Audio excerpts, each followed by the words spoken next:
Bueno, ministra Sandra Petovelo, gracias por dar la primera entrevista desde que sos ministra, te lo agradezco doblemente, y a muy pocas horas de un discurso que fue muy fuerte y está marcando algo distinto. ¿Qué es para vos lo que marca? ¿Qué pasó en el discurso en las últimas horas? Dividiría lo que me pasó a mí personalmente de lo que creo mirando un poquito desde afuera y siendo un poco más objetiva. ¿Qué te pasó? No, primero te digo lo que a mí me parece que para la gente es un llamado al patriotismo, que creo que es algo que fuimos perdiendo los argentinos a partir de padecer en casi todos los gobiernos las consecuencias de políticas incorrectas. Personalmente lo que me fue pasando a medida que el presidente iba contando un poco nuestra hoja de vida de lo que vinimos a hacer, ¿no? Porque nosotros trabajamos mucho antes de asumir, por lo menos en mi caso y con los equipos estuvimos trabajando muchos meses antes en esa especie de gabinete en las sombras que decía Javier. Entonces, hoy vemos el resultado o por lo menos la proyección de nuestros resultados de lo que vinimos a hacer, de lo que vinimos a trabajar. Y fue muy emocionante. Yo no sabía lo que iba a decir Javier. ¿No sabías? No. Nadie sabía. Creo que sabía el presidente y Santiago Caputo, según me informaron. ¿Qué te pareció la reacción de los diputados opositores, de los que no son opositores? Yo lo que percibí fue mucho sorpresa y silencio. Sí, fue eso. Estar ahí adentro viendo las reacciones fue interesante, ¿no? Porque había como un congreso dividido, mucha euforia voy a hacer un paralelo con la realidad, ¿no? La derecha estaba eufórica y la izquierda no tanto, ¿no? Pero lo que me llamó la atención es que yo pensé que iba a haber más reacción. Reacción, insulto. Sí. Y no pasó eso. Yo creo que descolocó un poco, ¿no? Y bueno, y lo más interesante que leo yo es ese puente que tiende el presidente para que podamos acordar y ver cómo construimos entre todos, ¿no? Para adelante.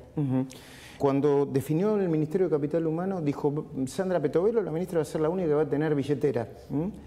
Y de hecho tenés responsabilidades porque todas las secretarías que tenés debajo tuyo son ministerios.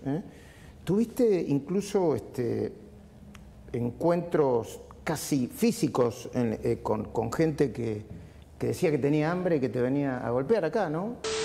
Tiene hambre la gente. Yo voy a atender uno por uno a la gente que tiene hambre, no a los referentes. Que les voy a anotar el DNI, les voy a anotar el nombre, de dónde son y van a recibir ayuda individualmente. ¿Qué te pasó cuando sucedió eso? ¿Qué sentiste de verdad? Bueno, mira, en todos esos meses que fuimos trabajando, cuando me decían, bueno, ¿y qué vas a hacer cuando te encuentres con los piqueteros? Porque la verdad que los piquetes eran algo cotidiano, ¿no? Algo que sucedía todos los días en Argentina y que también partía en el sentido de que hay un montón de gente que venía a hacer sus pedidos. Y por el otro lado, gente que no está de acuerdo con eso y que se molestaba. Entonces, la verdad que yo creo mucho en el encuentro con las personas. Cara a cara. Sí, y cuando me decían eso yo decía, bueno, yo voy a ir y yo voy a hablar con ellos. Y ese día yo había invitado al presidente a venir a que conozca el ministerio, iba a venir Karina también, y justo cuando estamos por venir para acá nos avisan, que había gente en la puerta, entonces por una cuestión de seguridad abortamos la experiencia, entonces me vine yo sola, y cuando venía en el auto pensaba, yo me voy a bajar, yo les voy a preguntar, voy a hablar con ellos. Y bueno, y llegué y no subí a mi oficina, mi custodia casi se muere, porque yo me bajé y dije abran la puerta y les fui a hablar. Y me impresionó mucho que cuando les hablé, buscaban a los referentes, ¿no? No te querían hablar cara a cara, se daban vuelta para... O sea, en la primera línea había 2 o 3 que eran los que gritaban, eran la voz, ¿no? Hay 1 millón de personas sin comer, no sé qué. Entonces yo ahí le respondo, bueno, pero si tienen hambre, pasen, yo los voy a atender.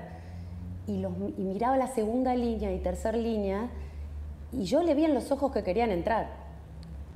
Entonces, ya había pedido que me bajen una mesa y que les iba a anotar el DNI, que quería identificarlos, ¿no? Bueno, y me senté ahí y no pasó nadie, pero no es que no pasaron porque no querían. ¿Por qué? No pasaron porque estaban esperando a los referentes, estaban esperando qué hacer. Entonces, según vos, demostraban que no eran espontáneos, sino que estaban detrás de una organización que tenían viciada la voluntad. ¿Qué tenían? Viciada la voluntad. No podían decidir por sí mismos, pero no porque no pudieran por un impedimento personal o hay mucha estigmatización, ¿no? De que no pueden decidir por sí mismos, y yo no creo en eso. Y yo me di cuenta... ¿Vos crees que son apretados, lo voy a decir yo, apretados, extorsionados para quebrarle la voluntad y darle esa limosna que... No lo digo yo, lo dicen ellos mismos. Y la línea en donde ellos llaman y pueden expresarlo fue contundente. Eso que algunos presuponían y no se podía probar, se probó. Grabois acaba de escribir en su cuenta de X: saben qué pasa con cada alimento, como dijo el presidente, que se reparte, porque no reparten ninguno. La casta come todos los días, los pibes no. No le voy a responder, no voy a responderle. ¿Te inició una causa penal? Sí. ¿Por qué? ¿Y cuál es? A él. Bueno, te acusa al ministerio de no distribuir los alimentos. Es que el problema es ese. Evidentemente les importa mucho el modo en el que se distribuye o se proyecta la política alimentaria. Y nosotros planificamos que sea de otra manera. ¿De qué manera? De una manera que evidentemente a los organizadores de las organizaciones sociales, valga la redundancia, no les conviene quizás. Nosotros queremos porque nosotros queremos transparencia. Nosotros, la única mediación que admitimos es la de la transparencia a través de organismos internacionales que auditan el dinero que nosotros le damos para las organizaciones. Cuando entrevistamos al presidente con Esteban Trebuco y con Pablo Rossi, yo no sé si fue en esa entrevista, fuera de la entrevista, o en la que le hice luego, en donde él nos dijo: a mí me mostraron una caja de alimentos, yo tomé los fideos los pones en agua para hervir y se disuelven. Sí. Esas eran las cajas de alimentos que había y esas es las que no repartieron. Haceme entender, para que la audiencia entienda, la gente entienda. Bueno, esa anécdota me la contó alguien que no quiero nombrar, que sabe mucho del tema social y en una visita que había hecho mucho antes de asumir o de pensar que podíamos ganar, me comentó eso, ¿no? Que compraban, por ejemplo, fideos en algunas empresas de segunda, tercera calidad y eso es lo que le daban a la gente, ¿no? Entonces nosotros pensamos la política alimentaria de otro modo, del modo que lleguen los secos, lleguen los frescos y que los chicos se puedan nutrir adecuadamente y que no se haga negocio con los alimentos, porque realmente eso es abominable, ¿no? Aprovechar para hacer negocio la vulnerabilidad de la gente. Y no voy a acusar a nadie, por eso hay gente de la que no quiero hablar. Cada uno sabrá lo que hace. Bueno, pero si encuentran mala distribución o delitos o cartelización, tienen que denunciarlo, ¿no? Sí, bueno, nosotros estamos auditando todo lo que todo lo que corresponde al Ministerio de Capital Humano y todo lo que fuimos encontrando, se hicieron las denuncias correspondientes. ¿Con qué se encontraron, en términos generales, con qué se encontraron? Primero, ¿te sorprendió con lo que te encontraste? Y hay una brecha entre en lo que uno piensa como ciudadano y con lo que nos encontramos. Porque ahora es concreto, ¿no? Lo que se encuentra es concreto. Y, por ejemplo, lo de los medicamentos oncológicos es... Lo del DATSE, ¿no? Sí, la Dirección de Asistencia Especial o para situaciones especiales. Para situaciones especiales, que pasó de Desarrollo Social al Ministerio de Salud, por tu decisión, después de lo que vos viste. Es que en realidad inicialmente estaba en Salud y no se sabe muy bien por qué pasó al ex Desarrollo Social, porque en realidad para poder comprar los medicamentos se necesitaba una autorización de Salud, o sea, era una vuelta un poco extraña, ¿no? Y además eran medicamentos oncológicos y prótesis que resultan difíciles de encontrar. Claro, el circuito es si, por ejemplo, no se consigue uno de estos medicamentos en Provincia de Buenos Aires, pasa a Nación, si Nación no lo puede conseguir, pasa a este organismo específico para eso. El tema es que las compras se hacían de una manera absolutamente irregular, con procesos administrativos que no están contemplados lícitamente, ¿no? 3, 4 o 5 laboratorios por mail hacían las cotizaciones. Bueno, todo un proceso irregular en el cual no se puede controlar si hay alguien en el medio que se está quedando con algo que no le pertenece, ¿no? ¿Te sacaste a los gerentes de la pobreza, entre comillas, del medio? Si no querés nombrarlos con nombre y apellido, es una decisión personal y política, a mí no me molesta. ¿Se lo sacaron del medio ya, efectivamente, o no?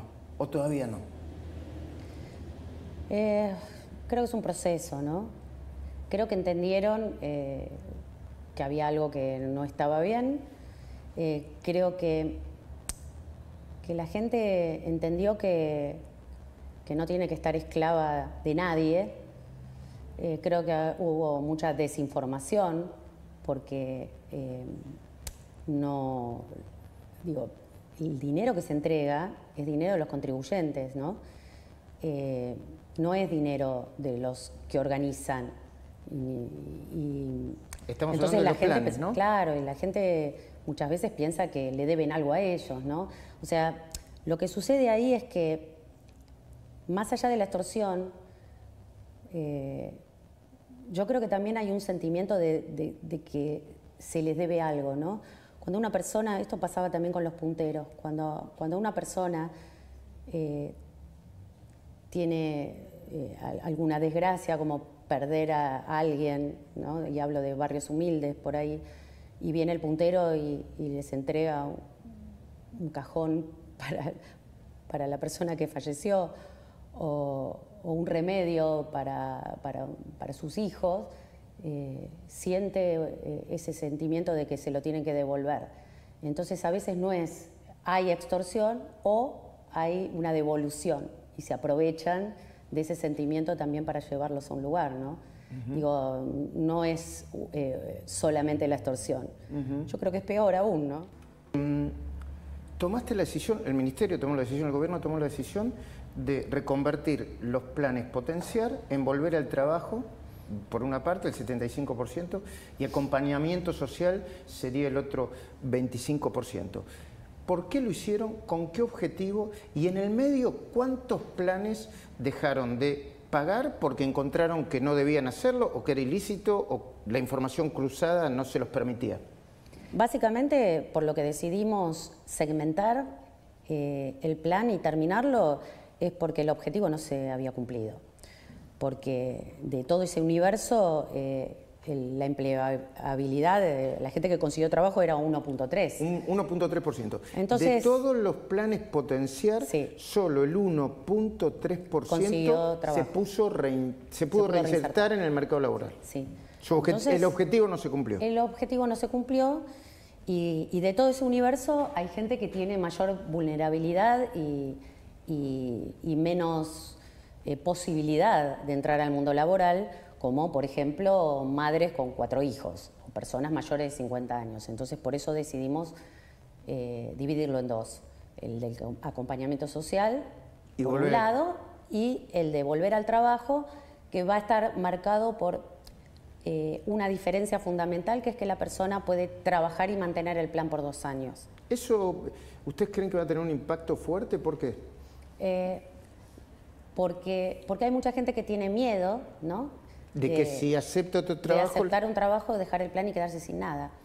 Entonces, creo que es algo muy, muy importante, que es una diferencia que puede llegar a ser la diferencia, aunque siempre dependemos de otros factores, ¿no? De la macro, y también dependemos de algo que no sucedió, que es la modernización laboral. Yo creo que eso es fundamental, porque los trabajos hoy son diferentes, no son, viste, antes vos tenías un trabajo y estabas 40 años en una empresa, hoy no sucede eso, y yo creo que hay que ayornarse, ¿no? a los nuevos trabajos, a las nuevas formas de trabajar.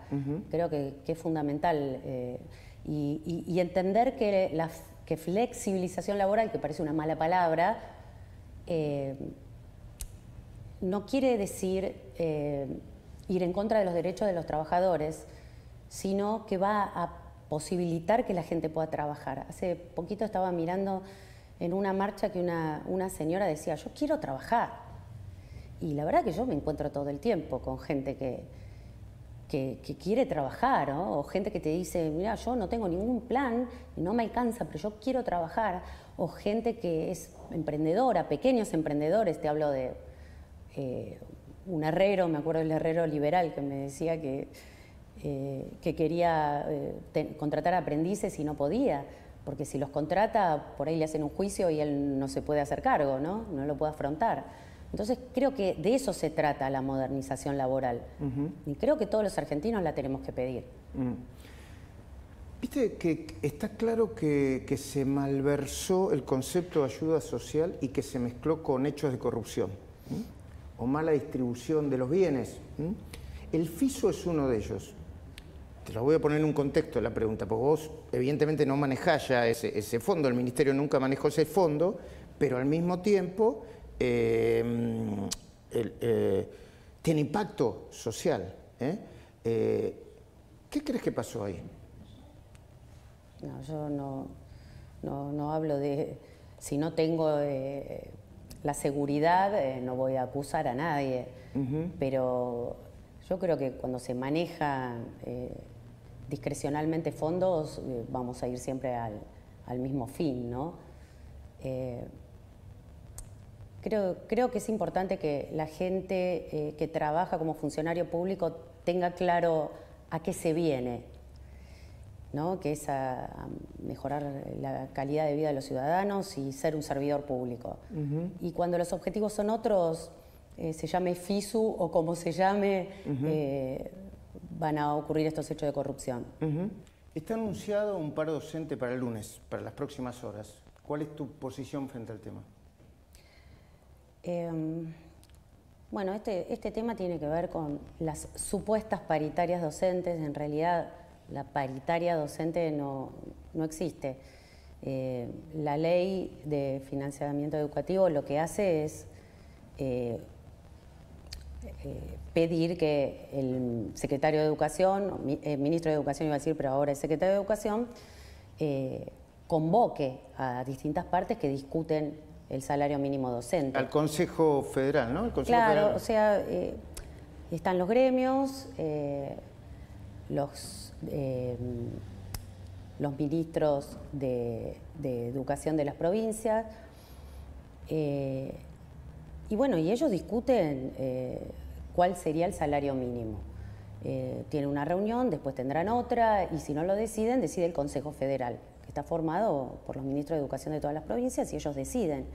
En realidad, la Nación no es árbitro en eso, porque la educación pertenece a las provincias.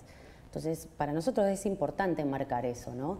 Que no es la Nación que decide el salario mínimo docente, sino que es un tema, porque lo dice la Constitución, que pertenece a las provincias. ¿Y qué opinión tenés sobre la decisión de parar de Baradel, de Cetera, de toda la gente? Yo creo que la educación es demasiado importante, sobre todo, como dijo ayer el presidente, ¿no? Con chicos que en tercer grado no saben leer y escribir, o chicos que terminan la secundaria sin comprender textos.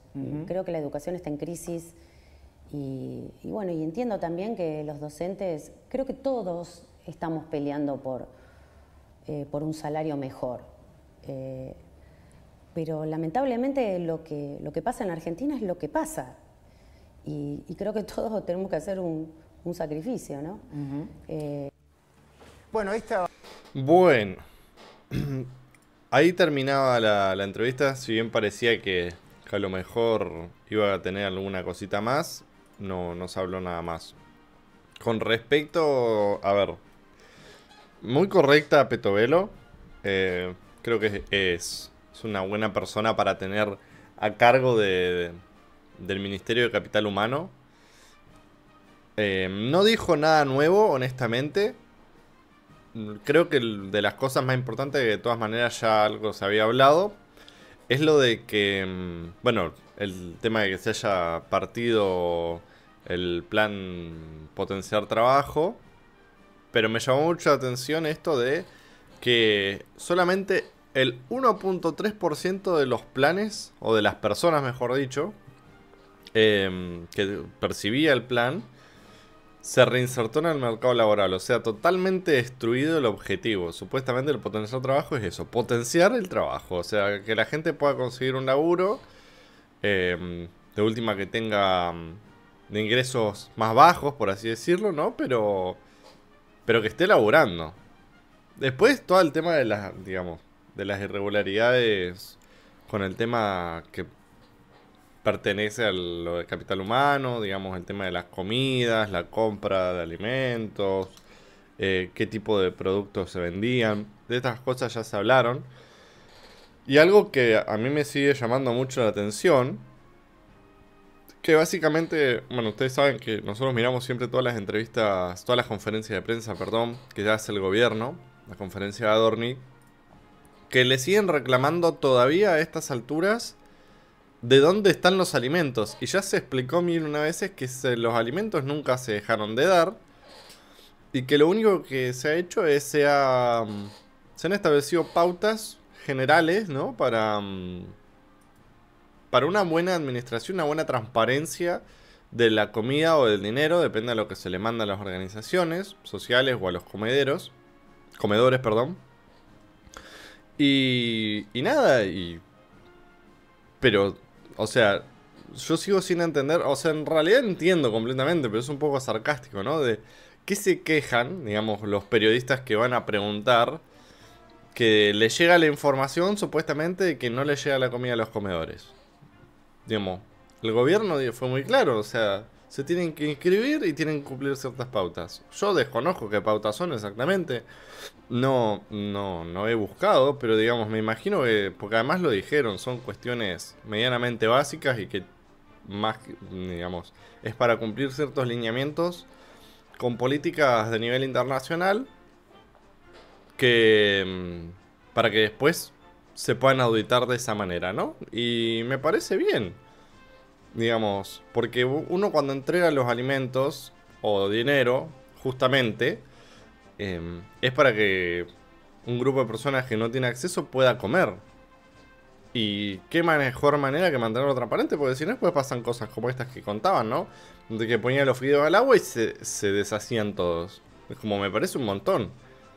Digamos, y de parte del Estado que están tratando de que la gente pueda comer, que pasen este tipo de cosas, o que se hagan negocios, ¿no? Agarrar y tener los alimentos accedidos del Estado a bajo precio y después, no sé, revenderlos a sobreprecio o revenderlos porque los compraron a bajo precio, todo para hacer un negociado. Destruye completamente el sentido que tenía en un principio esa iniciativa, ¿no? Entonces, nada, digamos, no hay ninguna primicia, por así decirlo. Pero bueno, está bueno porque vimos a la ministra de Capital Humano por primera vez en TV y no me cabe ninguna duda de que además se lo vi en los ojos. Para mí me pareció que estaba como básicamente cada vez que se tocaban temas muy fuertes, la veía casi que estaba por llorar, digamos. Para estar en ese nivel, digamos, en ese rol que tiene ella, yo creo que se necesita justamente una persona muy empática y la verdad es que primero se la ve muy correcta. Fíjate que ni siquiera quiso bardearlo a Grabois. Y además se la ve muy empática. Y bueno, y también esto de que haya contado de que fue espontáneo, digamos, esa vez que, bueno, el clip lo mostraron de todas maneras.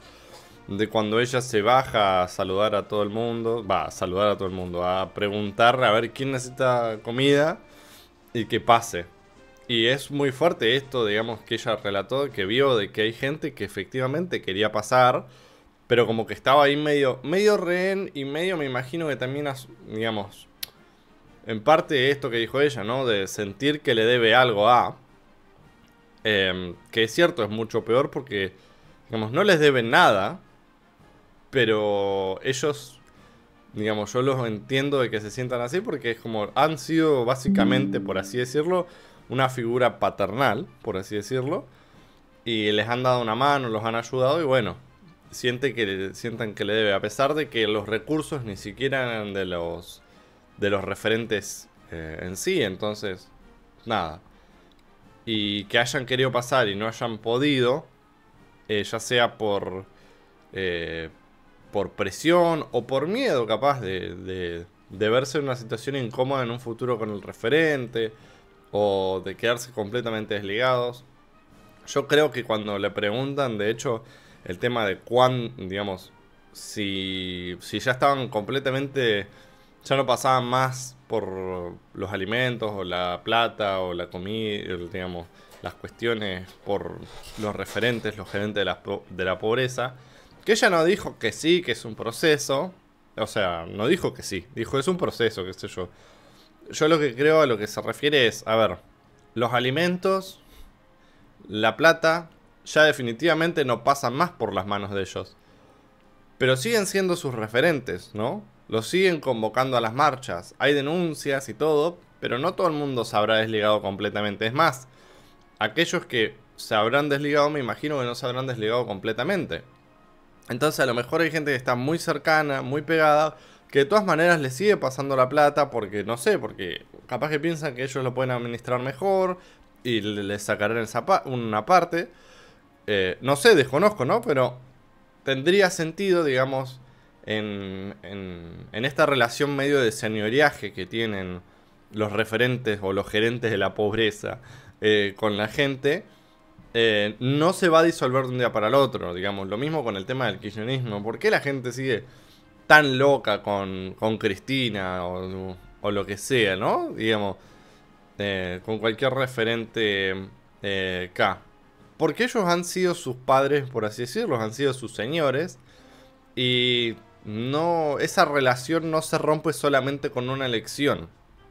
Hay algo más profundo, que esa es una gran herencia que hay que romper, ¿no? Hay que lograr romper. Por eso es tan importante también la batalla cultural, que muchos le critican a Milei el tema de la batalla cultural. Es importantísima la batalla cultural porque tiene que romper estas cosas.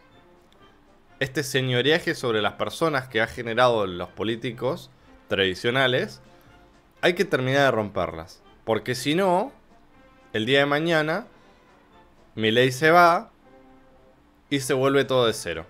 Por eso es tan importante la batalla cultural, es como dice Milei, es despertar a los leones. Gente, los invito a que le den like y se suscriban. Les dejo unos videos a mi costado que a lo mejor les pueden llegar a interesar. Y que viva la patria, carajo.